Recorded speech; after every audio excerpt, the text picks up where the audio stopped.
Today on Fresno State Focus, a look at the Good Samaritan program created by President Castro.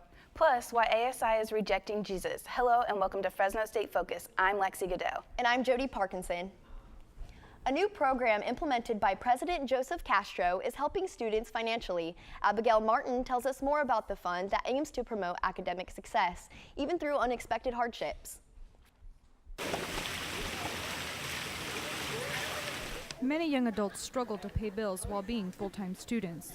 Fresno State student Amber Esquivel recently had to come up with $170 to foot the bill for a technical malfunction. What happened with the laptop, the spam got into it and then it erased everything, so it was like a brand new laptop. And then I had to get it fixed.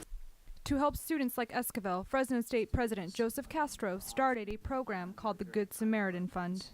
And we know that emergencies happen all the time, and what we wanted to make sure is that students who might experience some kind of emergency, that didn't derail them from finishing their studies and eventually graduating. So we set up the Good Samaritan Fund as a way to help students who encounter those kinds of emergency and urgent sorts of needs. The Good Samaritan Fund receives money from private donors. Castro said it can cover anything from broken glasses to a new car engine. Before the Good Samaritan Fund, students had to wait months to receive money from the financial aid office. It was a long and tedious process. But now students can receive awarding within a matter of a few days. Director of Financial Aid Bernie Ogden chairs the Good Samaritan Fund Committee. And we review the facts and the pertinent data, and we request information from the student if we need more detail, and then the three of us combine to say yes or no. Esquivel says she appreciates the program. It will help out a lot of students. Students can download the application anytime online. Abigail Martin, Fresno State Focus. Fresno State has rejected a proposal supporting the building of Jesus statue in the Peace Garden on campus. Senators at large and students on campus have different opinions on this proposal. Marilyn Cowley has the story. Fresno State Peace Garden honors the lives and memories of 4 historic civil rights figures. Students at Fresno State want to add a 5th figure to the garden, a statue of Jesus of Nazareth. He was a peacemaker. He's called the King of Peace. They call this a peace garden. He's the he's the greatest humanitarian. He taught in parables. Always taught people to love thy neighbor as yourself. There's nothing more peaceful as that. Promoted equality.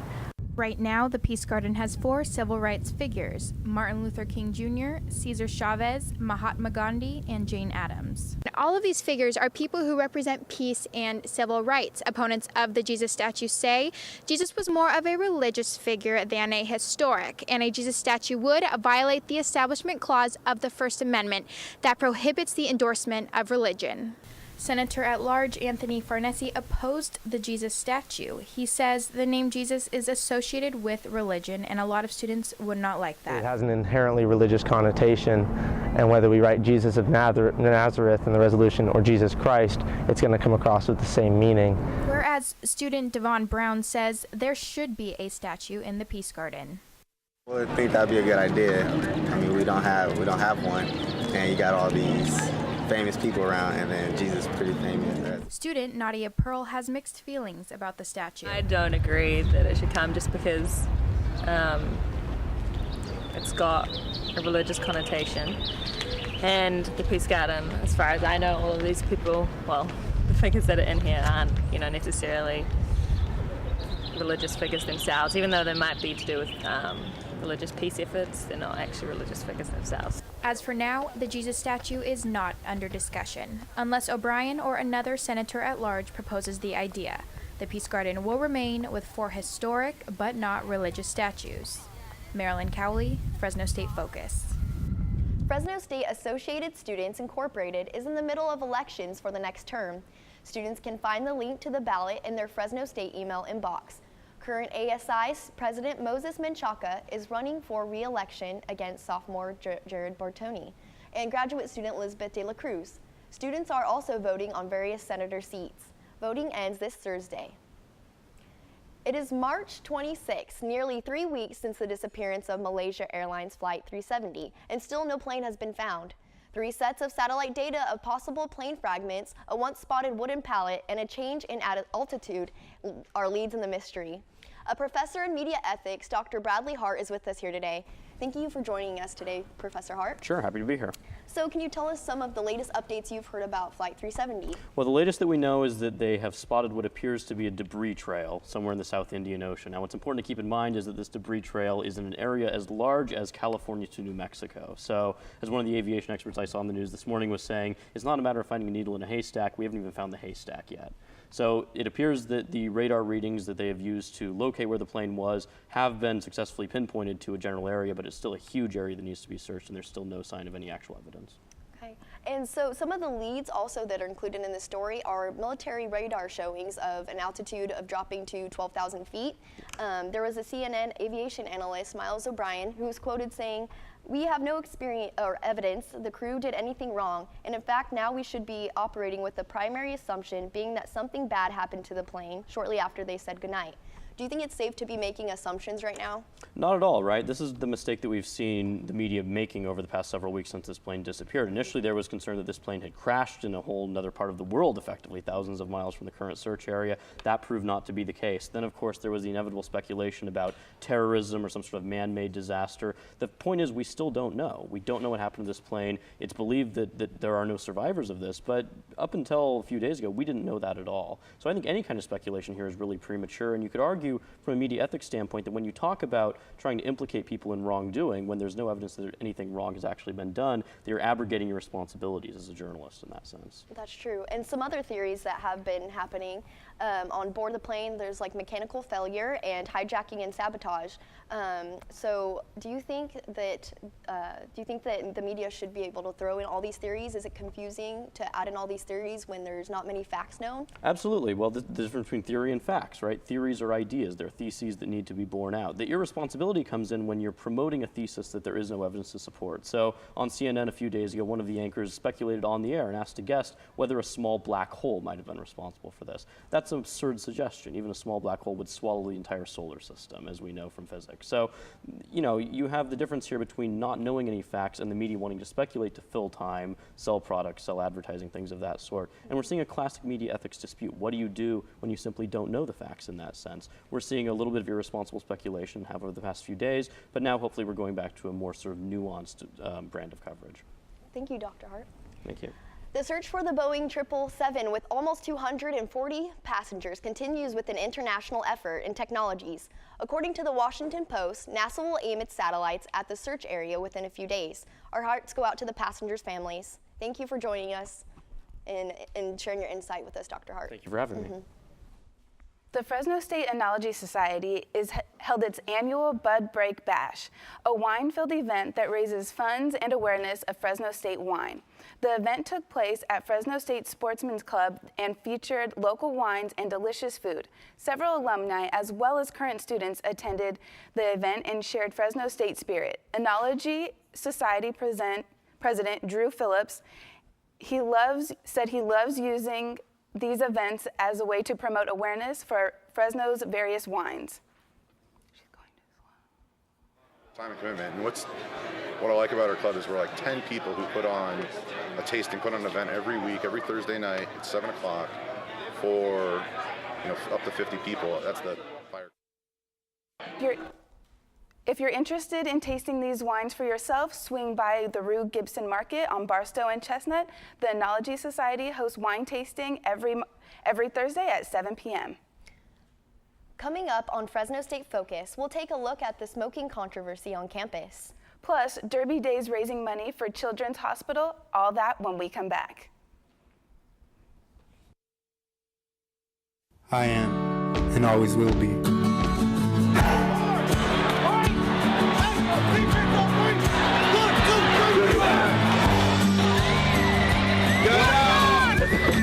I was laughing at you.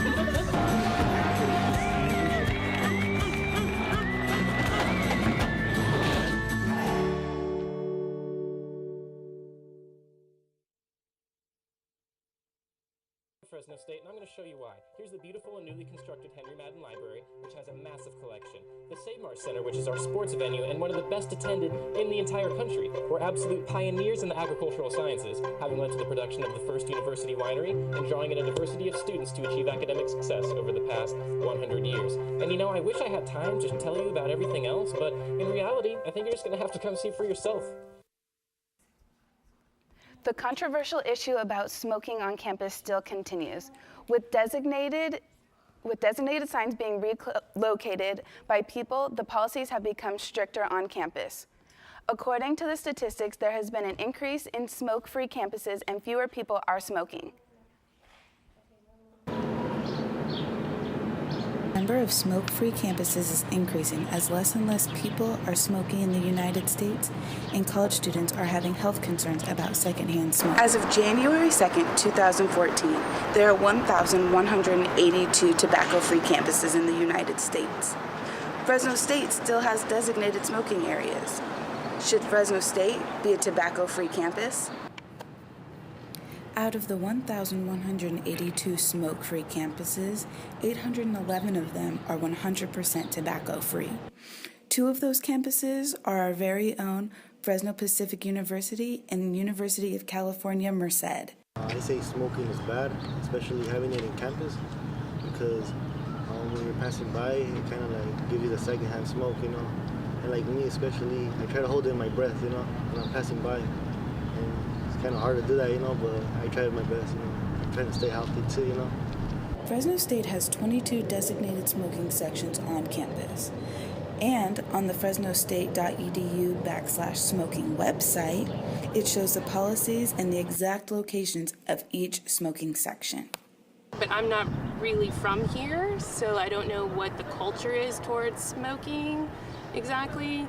I've been to other college campuses where you can smoke anywhere you really want, and as long as you're respectful of where you put your cigarette butts. It is asked that you please smoke in designated smoking areas for the respect of others. Fresno State has 22 designated smoking areas throughout campus. Now talking about the smoking policies we have on campus is Lisa Kao. Thank you for joining us. Thanks for having me. And can you tell us a little bit about the smoking policies that we do have? Sure. We have had a policy for designated smoking areas and being smoke-free otherwise since 2003. And so I think over time we've looked at the possibility of going into 100% smoke-free 2 times. We had an ad hoc committee put together by Dr. Welty in 2008 and in 2011. And both committees decided that we should just stay with what we were doing currently. And so that's where we are now. We have the 22 designated areas, and smoking is not allowed outside of those areas on campus. And what were the reasons they said they wanted to keep it the same? Well, there's a difficulty in enforcement piece. That's the most difficult, I think. And even now, when we have 22 designated areas, we have difficulty in getting people to comply. And I think that the real opportunity for us is just to get the word out that we have this policy, and if people would just smoke in those designated areas, we won't have any conflict. And where can we find out where all the 22 designated smoking sections are? There is a website, and it's fresnostate.edu/smoking.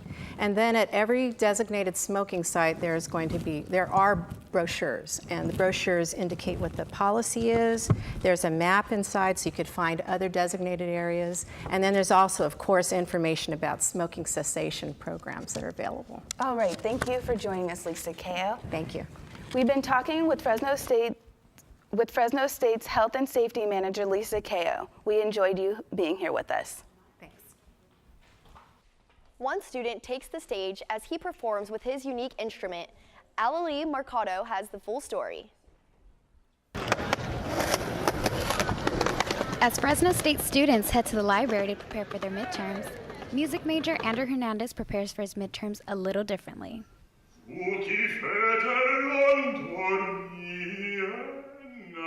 As a bass vocal performer for Fresno State's opera company, he will have to perform a solo recital singing some of the greatest opera songs at the Wahlberg Theater. A song cycle by Maurice Ravel the Don Quixote of Dulcinea, and I'll be performing La Vendetta by Wolfgang Amadeus Mozart. With the recital being such a big event, Andrew Hernandez knew he had to bring his biggest supporters, his close family friends, and his parents. Oh, he's a great person. He's turned out to be a fine young man. He's really going to go places. I'm so glad you guys came. Andrew's mother, Susan Hernandez, said she came to see one person today. The man of my dreams. Even though this is not Andrew's first solo performance, he says he can't help but feel nervous. However, he's ready to take the stage.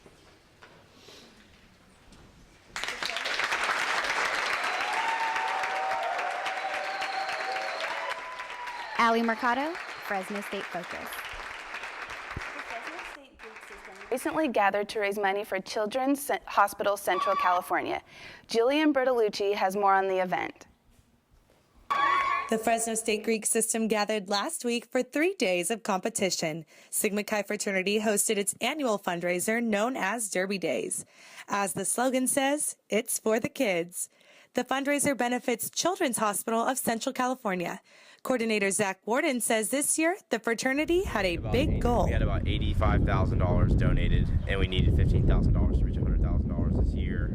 We surpassed that by $7,000 more dollars, so we actually are at $107,000 donated to Valley Children's from Sigma Chi. 5 sororities competed throughout the week in multiple events such as wall painting, a parade, skits, and a dance finale. Money is raised through advertisement sales and donations. The members of Kappa Kappa Gamma sorority raised over $8,200 for the hospital, the most in event history. Although it was a competition, member Kelsey Hickman says she enjoyed seeing the Greek system come together for a good cause. It's for a bigger cause than just winning. It's for the kids. So everyone comes together. We're all cheering each other on. Megan Ellie of Children's Hospital expressed her gratitude for the event and the Fresno State Greek system. She says the hospital looks forward to the Derby Days fundraiser every year.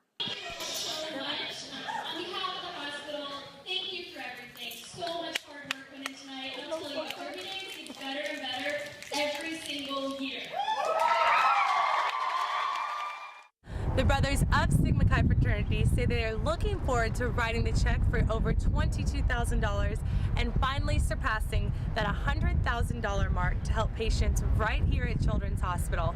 Jillian Bertolucci, Fresno State Focus. Downtown Fresno welcomed the California Classic Half Marathon earlier this year. Blanca Juarez was in the streets and tells us all about the event.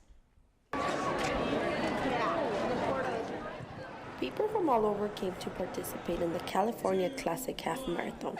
This event started outside of the Chuck Chanson Park. Everyone gathered at NU and Broadway Street to begin the 13.1-mile run. First-time volunteer Rosalinda Rosas, she decided to volunteer for this event after she ran the half marathon in San Francisco. It's just fun, so I wanted to come and help and volunteer and see, learn and gain from Fresno, and then maybe next year hopefully do this marathon. Runners passed by some of Fresno's sites like City Hall and Tower District. As they passed by the sites, they were all cheered on by spectators and live bands. Volunteers were ready in every mile to greet and hand out water to the runners. One of the unique things about this marathon is that participants actually got to enjoy the view of the animals while they were running. Peakland Sack McQueen participated in the race with her family. She says her most memorable moment was running past the animals. I particularly remember running past the seals. I remember seeing the flamingos. I was trying to pay attention to the animals while trying to breathe and run. Volunteers at the finish line greeted all the runners. Audience and family members also cheered on the participants. They received event shirts, goodie bags, free massages, breakfast, free ice cream, and a custom finish medal. Blanca Juarez, Fresno State Focus. One of the highlights of the California Classic was the run through the zoo.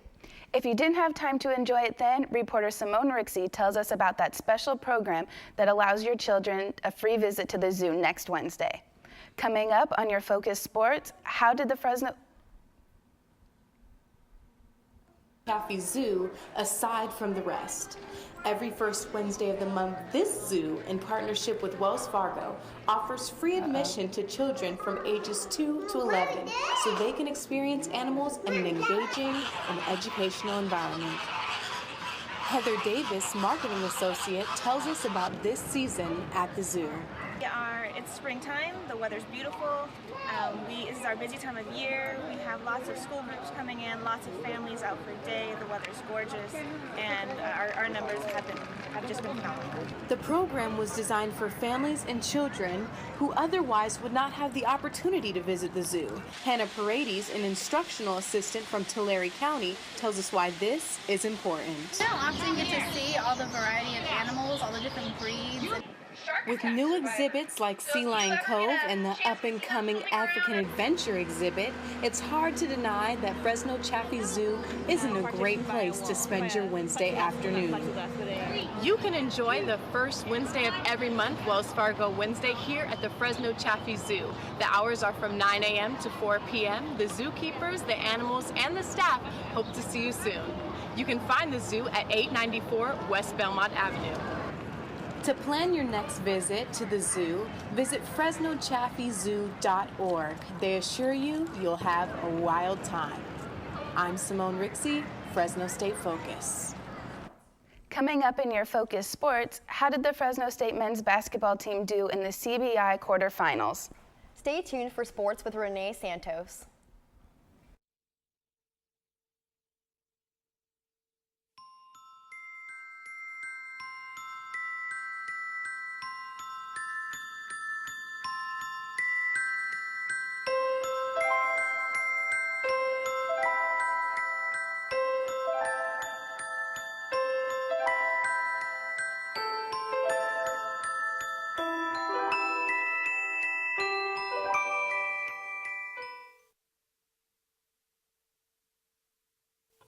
So you decided to go to Fresno State. Good for you.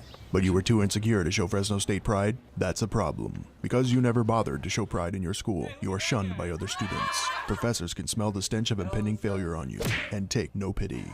Even the mass communication students agree you have no future. But all of this could have been avoided if you simply showed your pride for Fresno State. I am Fresno State. Fresno State pride. Show it or face the consequences. Welcome back to Fresno State Focus. Let's turn it over to Renee Santos for your Focus Sports Update. Renee? Young, tough athletes this weekend. The Bulldog Youth Experience brought kids ages 8 to 13 to Bulldog Stadium. The young plebs completed drills that tested their football skills in a fun way. Both boys and girls interacted with players and got the hands-on experience needed to learn what it takes to be a Bulldog. Coach Druder says it was a great time for kids to not only learn basic football fundamentals, but also get to know the team. We have so many football players in this community, especially at the younger levels. We want to be able to teach them some basic football fundamentals, but more importantly, just let them have fun, get to know our guys. Divided into 4 groups, coaches and players spent minutes with each group teaching them how to tackle, run, and block players. The Bulldog Youth Experience was a free event. Only the first 100 kids to register were able to participate. 32 NFL scouts invaded Bulldog Stadium, all on the hunt for the best Fresno State football athletes. Pro Day featuring 12 former Bulldogs brought much attention to Jim Sweeney Field. Alongside local media, the NFL Network was present, covering not only the event, but also former Bulldog and current NFL prospect Derek Carr. Though Carr had an outstanding performance, he says he still has a lot to learn. I'm going to be a leader and be myself. I'm going to rally guys around, but at the same time, I need to learn. And so there's a fine line there, but I'll make sure the vets know I'm trying to learn from them. I'll get have to carry their pads and stuff, but I'm looking forward to it. Former Dogs Devontae Adams, Isaiah Burst, and Marcel Jensen say they were impressed with each other's performance. The 2014 NFL Draft is from May 8th to May 10th. First round is on May 8th, third round on May 9th, and ending with rounds 4 through 7 on May 10th. It's been 7 years since the Bulldogs have played in a postseason game, and after their impressive win over Princeton Monday night, the Dogs now advance in the CBI semifinals. Cesar Guerrero making some noise with the big three, and here he is again going down the court, up the middle, and in goes the basket. Tyler Johnson drives up the ball and goes and the ball goes in. He ends the night with a high of 23 points. The Dogs defeat the Princeton Tigers 72-56. Here's what Coach Rodney Terry had to say about their win. They hit us in the gut right off the bat, and our guys had to respond, and we had to answer the bell, and I think for a better part of the second half of the year, we've done that. Dogs continue their postseason journey. They host Old Dominion tonight in the CBI semifinals. Tip-off is at 7 p.m. The martial art of kendo has inspired one Bulldog to not only practice the sport, but try out and make Team USA. Here to tell us about his inspirational journey is Team USA Kendo member Julian Williams. Thanks for joining us today, Williams. It's nice to be here, Renee. So tell us a little bit about kendo and how you got involved. When I was younger, I have two brothers, and we all wanted to do something that was a little different, and we want to get in touch with our Japanese side. So my mom found kendo in Fresno, and she took us to one of the practices, and it was awesome, so we loved it. Ever since then, it's been 11 years strong, and we've been doing kendo ever since. So we do have some video of you practicing. Tell us what it took to make Team USA. It was a 5-month elimination process, and about 40 people tried out. 5 people made it after the first month, and then after that, 4 people quit, and I was the last one standing, so I made it. How does it feel to be the first ever someone from the Central Valley to be on Team USA? How does that make you feel? It's very rewarding because being from the Central Valley, it's very hard to get good training out here. So going out there, it's like a whole new level, and being from the Central Valley and being the first one from the Central Valley it's very rewarding because no one's done it before, and I'm the first, so. What are those practices like? I know you do travel down to LA. What do you practice there with the team? We practice tournament techniques, things to win. We want to beat Team Japan this time around because US has never won. We go out on the beach at like 8 in the morning. We're going on 6-mile runs on the beach, running upstairs. It's super rigorous, but it's fun at the same time, and it's worth it. I think it'll be worth it in the long run. Well, thank you for talking with us, and I wish you the best of luck on your journey. Thank you, Renee. You can stay up to date with current Bulldog and Team USA Kendo member Julian Williams by following his journey on Twitter. That's your Focus Sports for this week. Now back to you guys. The Walk and Roll Foundation came to Fresno State in hopes of creating a movement among college students. Jasmine Lopez tells us more about the event. First thing I said was, I'm okay, but I just can't feel anything. It was a night of many inspirational testimonies with Walk and Roll's Foundation's first visit to Fresno State. The program raises awareness for spinal cord injuries through motivational speeches with topics like drunk driving, texting and driving, along with a talented wheelchair dance team. USU Productions coordinator Mandrid Benyandin reached out to the organization after watching the show Push Girls. This was a very unique event. I don't think any of our Fresno State students have been exposed to something like this. And it's also something that's very relatable. Miss Wheelchair California, Tiffany Hendrickson, is also a Fresno State alumna. She was proud and excited to come support her friends that performed. I think if this is the first time you've come to something like this, it's great to realize that even though we are disabled, we are capable. And life does go on after having a disability, and we're here to prove that. So. Co-founder Chelsea Hill wanted to continue her passion for dance after a traumatic car accident that left her paralyzed. This was important to her because she had been dancing since the age of 3. Not giving up and keeping a forward mindset was inspirational to audience member Brianna Lucas. Tell them to keep on doing what they're doing, definitely, and to visit more colleges, because I think they said this was their first college visit, but I think other people our age can benefit from it. Due to the good turnout, the Walk and Roll Foundation will continue to visit other universities. Jasmine Lopez, Fresno State Focus.